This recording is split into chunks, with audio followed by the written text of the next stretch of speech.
Hello again, everyone. It's week 2 of Coffee Chat. I'm Travis, co-founder of Apropos Books. And I'm Jamie, the other co-founder. Awesome. So this last week, we have read chapters 11 through 21. Mm-hmm. If you want to see chapter 1 through 10 review, I'll link it somewhere in this video. I'll have to figure that out because I'm not YouTube savvy. You can follow along through those first chapters there. So yeah, I guess let's start with our overall impressions of the last 10 chapters. I was bored for a little while, and then I find that I enjoy the chapters that have Luther in them because I think I enjoyed the engagement and the banter. Well, it's not really banter, but like the sarcasm and like dripping, like, I don't know, sexual frustration. I don't know what it is, but I liked their interactions. But like Diem on her own is just so unrealistic. Yeah, I think that's something that I had noticed too, is that Diem is a little bit I don't know, it's hard for me to kind of really get a feel of her. I'm frustrated a lot by what she does. I think it acts like she's overcompensating. It really does. And I kind of wonder if it was partially like the author really wanted to write her in a specific way, and she didn't really come off that way. I don't know. It is really, really strange for me to read her. There are times where it seems like organic. Like the thing that made me laugh like today, because I had to read the last 2 chapters today, was her with the guard outside of the card game. I like their interaction. That actually made me laugh. Yeah.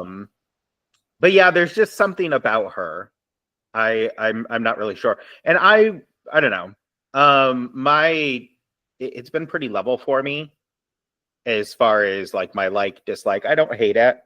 But it's not one of those books I'm like super excited to pick up. So that's a little strange for me.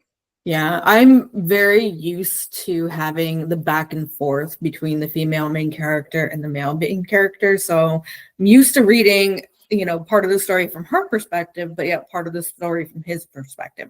I don't know if that's something that comes later, if it's all in Diem's perspective, but yeah, I just, when she was coming, like the initiation for her guardianship or to become a guardian, it was just, it seemed too convenient. Like everything just laid out perfectly for her to be able to do those things. So I was like, I felt like that should have been more of a challenge for her to sneak around in their house. And like, I don't know, that part frustrated me for that reason.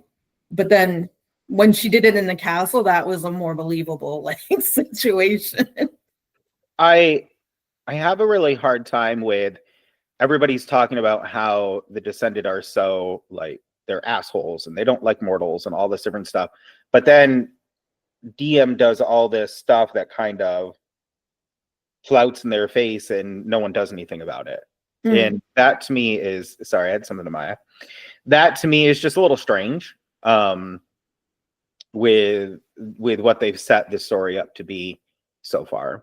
Yeah. I think I'm on the same page with you. Like, I don't dislike it. There are certain aspects that kind of get on my nerves, but they're things that I can look past. Because like I'm really excited to like read the next chapter because it started hooking me again. So what do you? I know last week we talked a little bit about our predictions for the rest of the book. Have your predictions changed at all? Maybe we can just kind of rephrase what our predictions were. Oh man, I still think her mother is alive, and for some reason I feel like she's the mother of that guardian cell. And if that's the case, she is gonna freaking hate Henry because Well, he knows. I don't. Does he know who she is? Because they talk about how they don't really know some of the other members, and he kind of acts like he doesn't know who she is, like her identity just of her. I'm not sure. Like that's the weird part because right now they're so heavily he interacts so much with the father that it's like, how could he not have known? Mm-hmm. Yeah, I do believe as though that she's that powerful woman he was talking about. Mm-hmm. And I was kind of in the same place. Like, does he know that it's her mom, or does he not really know the identity of this person? If either way, I think that she's going to be upset at him, whether justly or unjustly. I almost see it being a catalyst because some of the stuff that's recently happened with him, like wanting her to marry and be like stay at home and all this different stuff. I feel like her finding out her mother is part of this organization will be like the catalyst in breaking point for her and Henry. Not specifically like it may be the reason that she like breaks things or goes off at him, but I honestly think her not really jiving with his vision of their relationship is going to be like the driving force behind it. Yeah, you can already tell the way that she described the kiss when after he proposed to her, like you can tell she's pulling away. Yeah. And like just the way that we obviously know that Luther is the guy for her, but just the way the interactions go between them now, it's you can see it happening. And it's weird to think that we're already halfway through the book. I know. I had to put it at 1.5 speed so I could like buzz through these last 2 chapters today because they were longer ones. What are your thoughts on Luther? I still don't know. Like, I don't believe he's a bad guy, to be honest, because when she went the first time in like the healer capacity for taking her mom's place, he was all concerned about what was going on in the city that he didn't know about because nobody was telling him. And that was what her mom was supposed to have been doing and wasn't. So he wanted to fix the issues, which leads me to believe that he is more the embodiment of what the Descended are supposed to be, which was the guardians of the mortals. So I think he is going to shift something when he takes charge. That's my new prediction. I don't know. Like, I'm probably way off base, but that's the feeling I got when I was reading that. I kind of wonder if he has something to do with their little revolution group. Like, they don't suspect like any descendants will be in it, but at the same time, they don't know. Nobody knows everybody that's in it. So I kind of wonder if he's like a little bit higher up. And some of the stuff that he said to her most recently, like, don't make me regret this like your mother did. And I'm like, regret what exactly? Because she was just coming to the castle as a healer. What did she make you regret? Well, they had a side deal. Like, the whole deal that she made with him to be and do for the crown as they saw fit. Mm. And then there was a repercussion, which was either she died or one of the children. So that's where the whole concern for Teller comes in, and she wants to make sure that because he's so ingrained in like their school and everything that she doesn't want him to be the one that suffers. That's why Diem stepped up to take her mom's place. Mm. Okay. So, yeah, because it kind of made me wonder like if there was something else underneath that, but that does make sense. We're not privy yet to what that entire deal, what was being asked of her yet. And that may come up. I'm sure it's going to have to come to a head at some point because Diem's aware that it happened. She saw an interaction between them, and he's alluding to it now. So there's probably before the end of this book going to be some revelation happening there. Yeah. All in all, I I think it's good for what it is. It's, you know, there is enough of the questions, and you know, if I didn't like a book at all, I wouldn't care about predicting anything. But you know, there are those things that I have predicted, and I'm like, okay, well, maybe I do enjoy the book. But yeah, I'm really like more so now. I know last week I was like, I think maybe her mother could be. Now I'm like almost positive. Like, yes, her mother is still alive. And yes, I'm almost positive that her mother is this powerful person, Mhm. you know, that's had to go away for a couple months or whatever. Yeah. And I mean, I feel like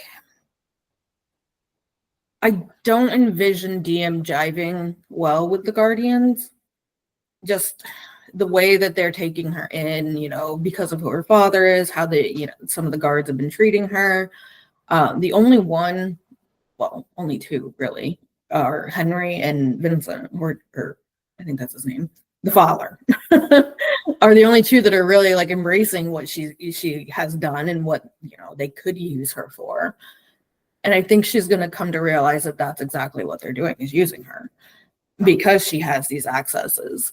And I think, well, I guess that goes against what we were saying about Luther. I don't know. I feel like it kind of reminds me of like Hunger Games, where she was against President Snow, but then she was also against President Coin. So I kind of wonder if, you know, they're gonna do something like that. Like, who's in power is not great. Who wants to be in power is also not great. They're gonna have to find a middle road. Yeah, I wonder. Maybe. I hadn't thought of that. Now I'm gonna that'll be in my thoughts while I'm reading it, and I'll be like, Or I could be completely wrong. Who knows? I know. That's, you know, the things I'm thinking, I'm sure are not correct, and not come back next week with a completely different interpretation. So anything else come up for you in the last 10 chapters that we haven't discussed? I find it odd that Diem has this firm perspective of the descendant that she doesn't like, but then she interacts really well with Luther.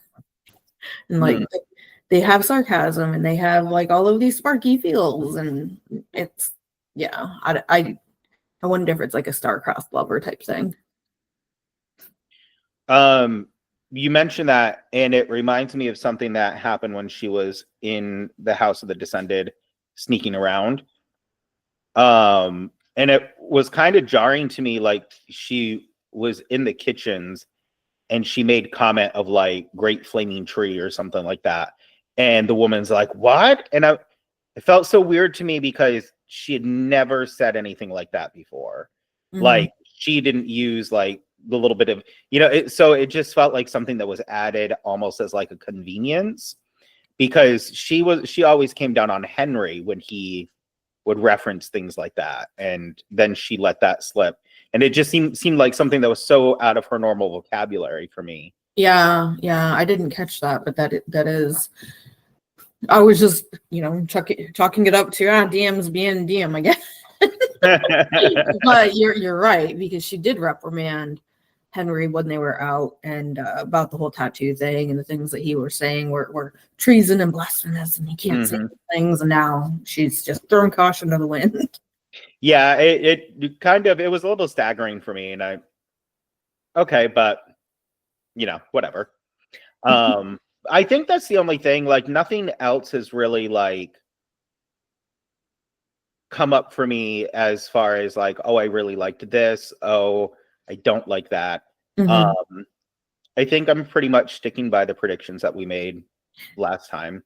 Yeah, and I find it odd that in the first 10 chapters, the flame root was like a huge thing, and now all of a sudden we've read another 10 chapters and it was like referenced once.